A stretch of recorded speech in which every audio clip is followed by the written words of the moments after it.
All right. We are running. Let's go, River.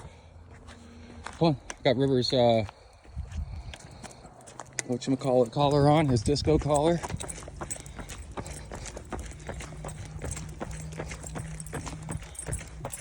There we go.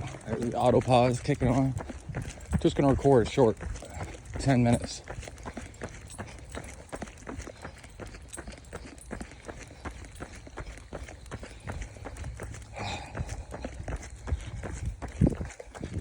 It's misting this morning.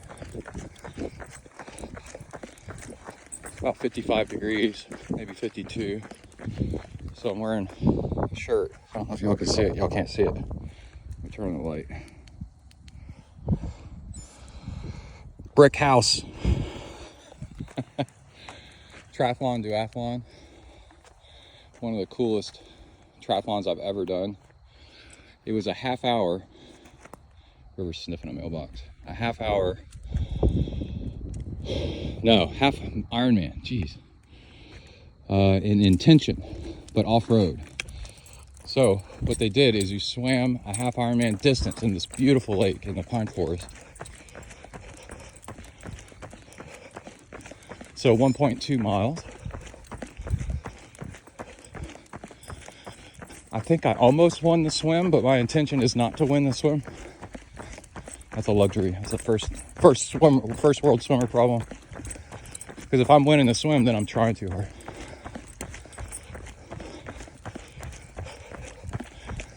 So probably came out of the water like second or third. But anyway, then you mountain bike a loop of, let's say it's like 4 miles or something like that.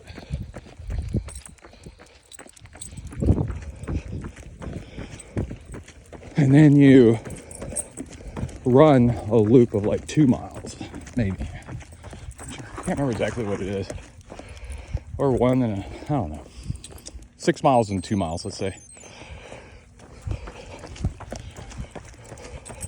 Off-road on mostly like improved Jeep trail, but all through the pine forest. And it's rolling terrain around the same lake that you swam in originally. And so once the swim's done, you never get in the water again. So there's your half Ironman swim. And then every time you finish a lap on the bike, you go out for a lap on the run. And they're slightly different courses. So you're not in the way, if you're a runner, you're not in the way of the cyclist. And the mountain biking wasn't too technical. And neither was the running, but it was off-road in the woods. So no need for sunscreen or anything. You're in the pine forest. You get your forest bathing in.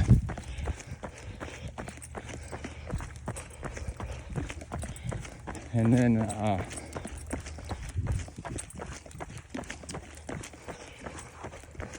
you keep doing these loops, alternating a loop, a bike loop and a run loop, a bike loop and a run loop, until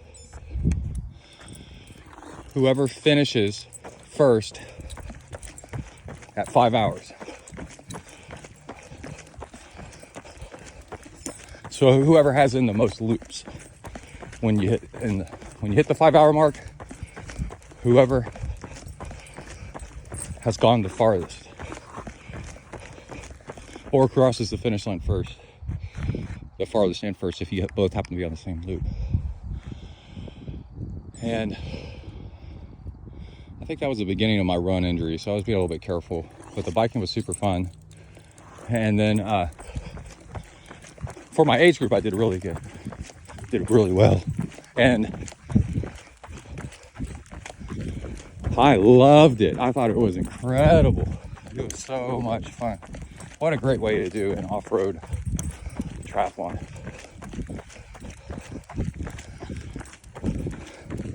And then the very next year, they cut it down to like 3 hours instead of 5 hours.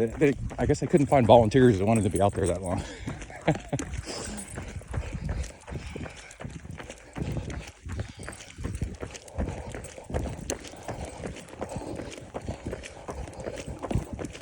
I think it still exists. That was quite a few years ago.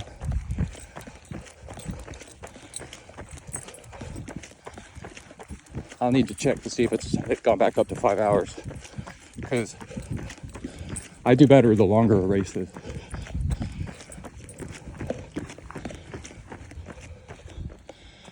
And the very next year, we did it the shorter year, the 3 hour. I need to eat a little fuel, drink a little water. And I think Kai won the 18 and under. That was pretty cool. And yeah, I need to look to see if that race still goes on. But what are we doing today? We are, oh wait, a trick for the triathlon was, cause I got 3rd overall or something like that at a triathlon at Lake Bryan one year. And the key was to wear running shoes and flat pedals on the bike. And I came off the bike into the transition area as a running dismount, with people going, "Oh my God!" So anyway, and then ended up with a sprint finish. And the guy that I beat for 3rd told me afterwards. He goes, "I just kept going as fast as I could, but I just couldn't drop you." And the key to that was we were running into a really strong headwind, and I drafted off of him on the run until there was like maybe 100 yards to go. And then pulled back a little bit and then accelerated off the draft, and then passed him too fast for him to know what happened. That was cool. Racing, slingshot racing.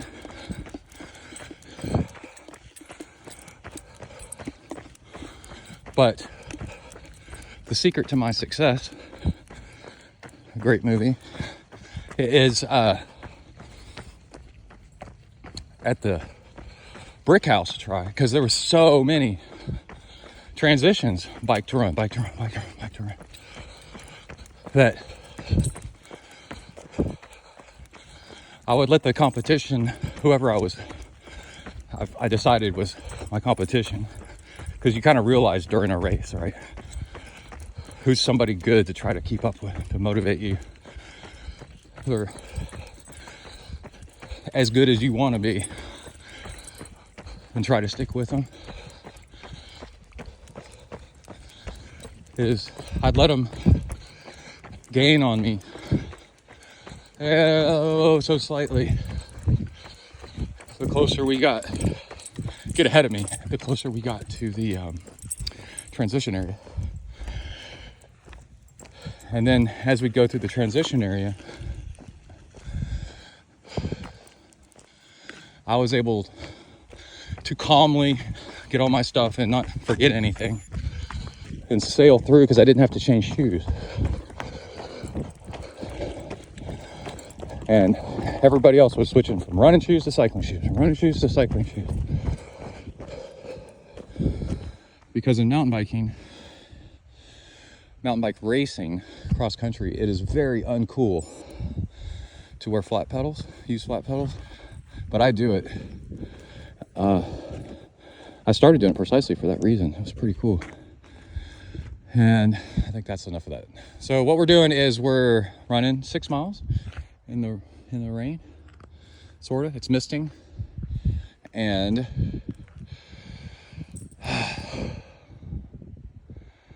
letting River get all the sniffs in. I got the watch, the Garmin.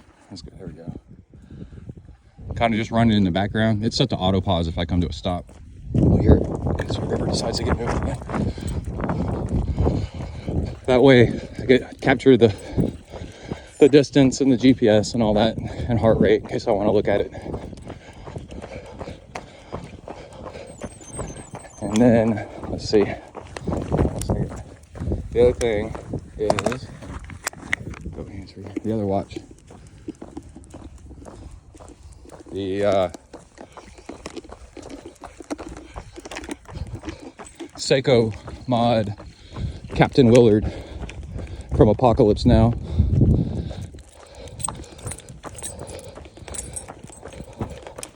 With the really cool light up and the rotating bezel and the 200 meters waterproof automatic movement. Never needs charging ever. And it's the one Martin Sheen wore in Apocalypse Now. That is authentic to the time period. That movie was filmed in 78, but Apocalypse Now is set, you know, like 1968, 1970 or something like that. When my dad was there. So that's pretty cool. If you got an authentic one, it's $4,000. And I have $4,000. I don't have $4,000 to spend on stuff like that. So Steeldive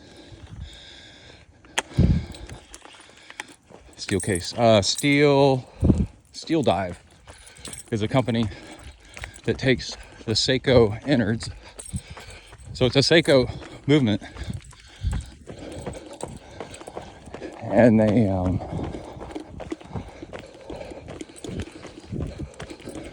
build an authentic everything. So it's both a replica, but it's better at the same time.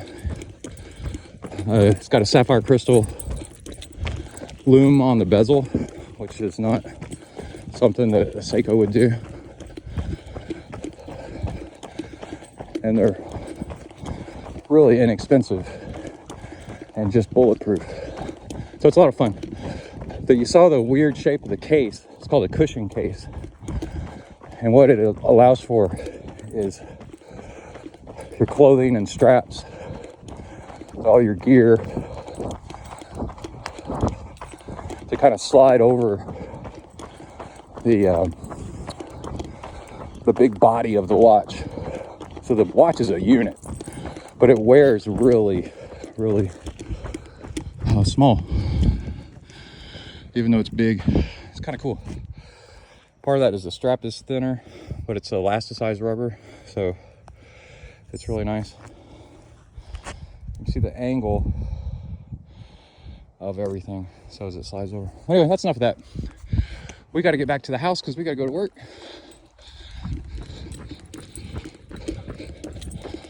All right, River's got his disco collar on. I've got another light strapped down there.